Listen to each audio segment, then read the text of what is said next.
Good evening friends, welcome to my channel. आज हम लोग इस वीडियो में एसएससी जीडी एवं अग्निवीर के लिए उपयोगी प्रश्न को देखेंगे।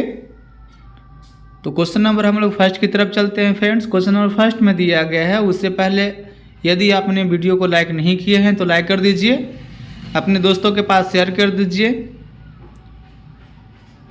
अगर चैनल को सब्सक्राइब नहीं किए हैं तो चैनल को सब्सक्राइब कर दीजिए। तो चलिए हम लोग क्वेश्चन नंबर 1 की तरफ बढ़ते हैं। क्वेश्चन नंबर 1 में दिया गया है, पूरा पाषाणकालीन मानव का जीवन पूर्णतया क्या था। तो ऑप्शन ए में दिया गया है ग्रामीण, ऑप्शन बी में दिया गया है नागरिक, ऑप्शन सी में दिया गया है आधुनिक और ऑप्शन डी में दिया गया है प्राकृतिक। तो फ्रेंड्स इस प्रश्न का आंसर हो जाएगा आपका ऑप्शन नंबर डी, यानी कि प्राकृतिक। हम लोग क्वेश्चन नंबर सेकंड को देखते हैं। क्वेश्चन नंबर सेकंड में दिया गया है, पूरा पाषाणकालीन मानव का मुख्य धंधा क्या था। तो ऑप्शन ए में दिया गया है कृषि, ऑप्शन बी में दिया गया है मिट्टी के बर्तन बनाना, ऑप्शन सी में दिया गया है पशुपालन और ऑप्शन डी में दिया गया है शिकार खेलना। तो इस प्रश्न का आंसर होगा फ्रेंड्स आपका ऑप्शन नंबर डी, यानी कि शिकार खेलना। अब हम लोग क्वेश्चन नंबर थर्ड को देखते हैं। क्वेश्चन नंबर थर्ड में दिया गया है, पूरा पाषाण काल के आदि मानव के मनोरंजन का साधन क्या था। जो पूरा पाषाण के जो काल के जो लोग थे यानी मानव थे, तो मनोरंजन का उसका साधन क्या था। तो ऑप्शन ए में दिया गया है जुआ, ऑप्शन बी में दिया गया है संगीत, ऑप्शन सी में दिया गया है घुड़सवारी और ऑप्शन डी में दिया गया है शिकार। तो इस प्रश्न का आंसर हो जाएगा आपका ऑप्शन डी, यानी कि शिकार।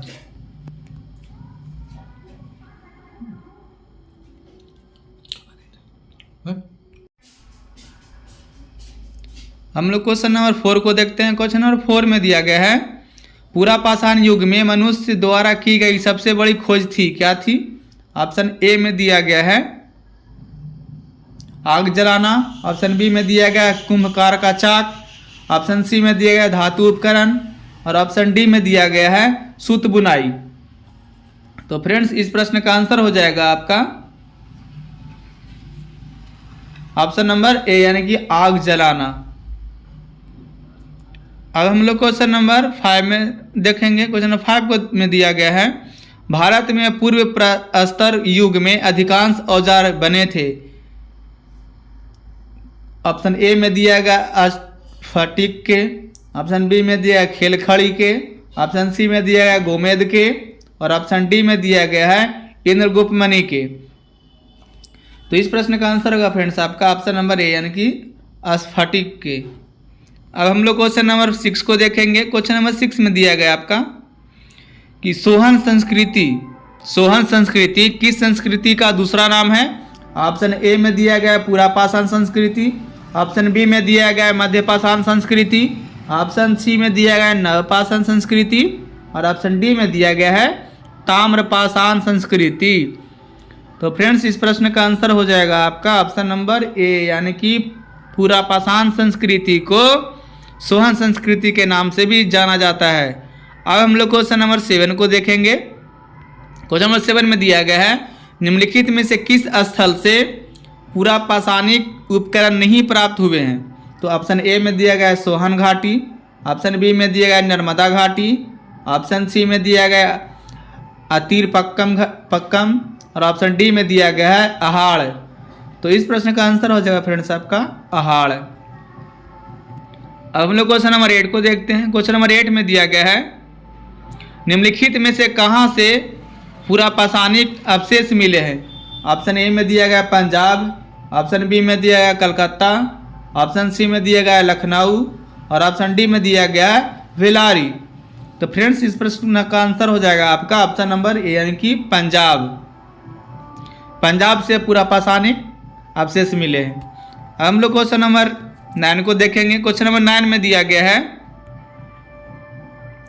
सिहावल एक पूरा स्थल है, किसका है। ऑप्शन ए में दिया गया है निम्न पूर्व पाषाण संस्कृति का, ऑप्शन बी में दिया गया है मध्य पाषाण संस्कृति का, ऑप्शन सी में दिया गया है नव पाषाण संस्कृति का, ऑप्शन डी में दिया गया है ताम्र पाषाण संस्कृति का।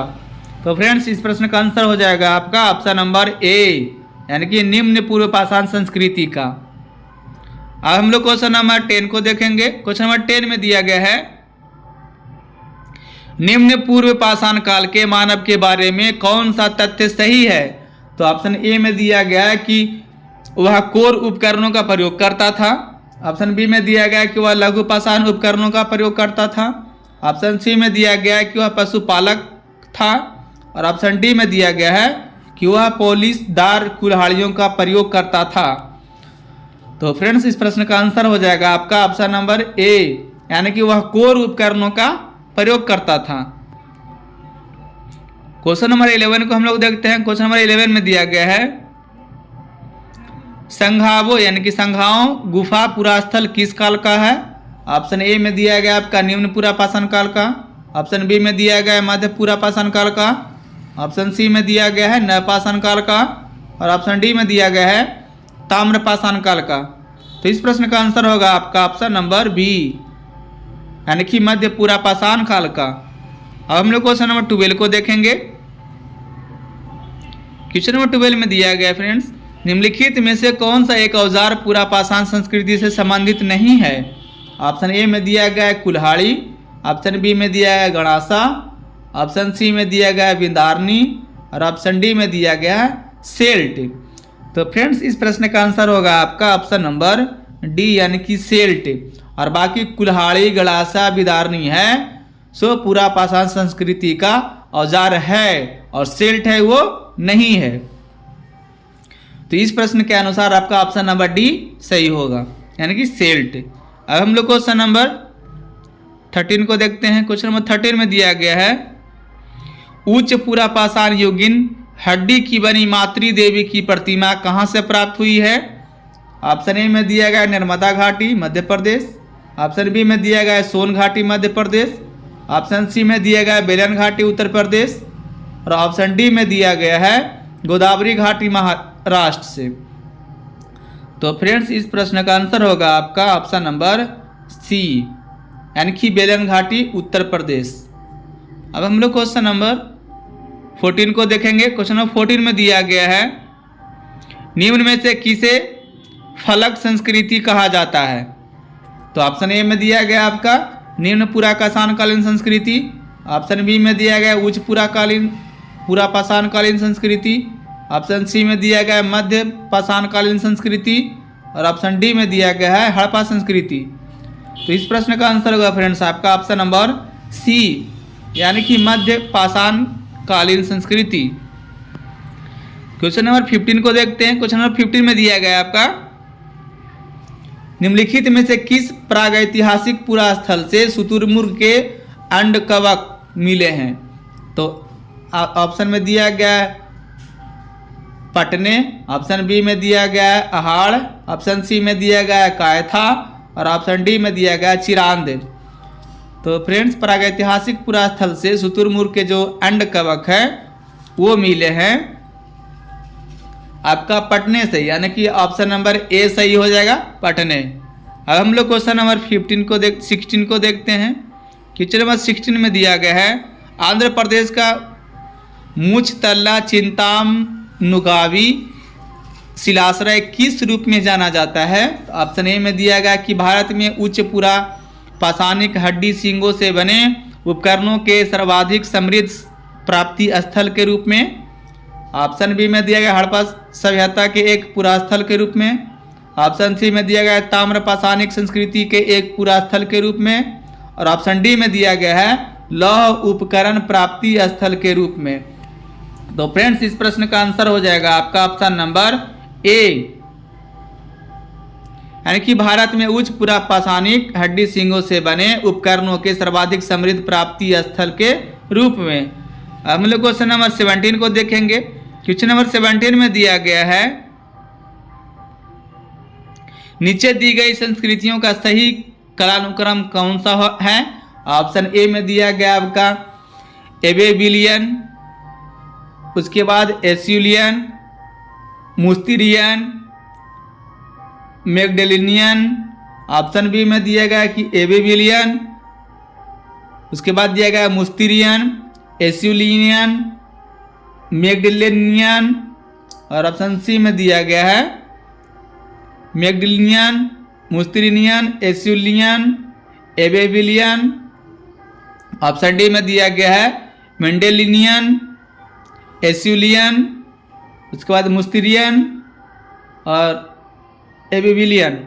तो फ्रेंड्स इस प्रश्न का जो कालानुक्रम है ये क्रम में है, सो इस प्रश्न का आंसर हो जाएगा आपका ऑप्शन नंबर ए।